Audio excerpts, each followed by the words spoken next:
as a Gazan farmer, what are the difficulties that you face nowadays?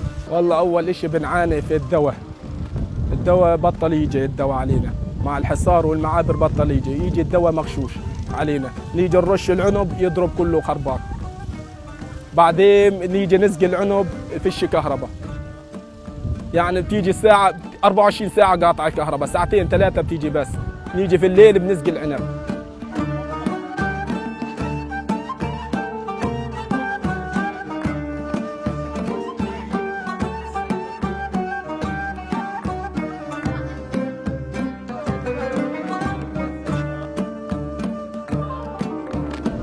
You know, these days Gazans suffered from the lack of salaries.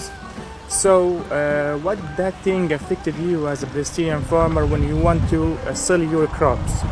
فيش الناس بتشتري العنب عشان الرواتب قطعوها من مرة، يعني بقينا نبيع في الأول أيام العز بقينا نبيعه ب7 شيكل وب8 شيكل، هلا لقيت ب4 شيكل وب3 شيكل العنب، فيش حدا بيشتري، يعني بس في ناس مرة واحدة بس بتذوق العنب، بس فيش ناس معهاش مصاري.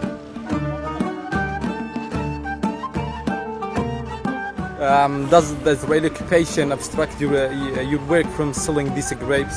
بقى العنب ايام في ال94 بقوا يجوا الضفاويه علينا ياخذوا بال200 بوكسه وبال300 بوكسه، بقينا نتقاتل مع بعض عشان ناخذ البوكس ونبيعه في الضفاغات، بقت ب30 شيكل وب35 بقوا يسلوا 35 شيكل، كل عنبنا بقينا نوديه على الضفه، يجوا تعون الضفه هنا ياخذوه من هنا، عنب الف هلا قد فيش بعد تسكير المعابر تعون الضفه بقوا ياخذوه ايام الفتح والهذا عمال اسرائيل بقوا ياخذوه من هنا. As my colleagues have mentioned some difficulties and the problems that we face in farming and other problems, what do you think that the things you have to do in order or other to do for you in order to overcome this problem?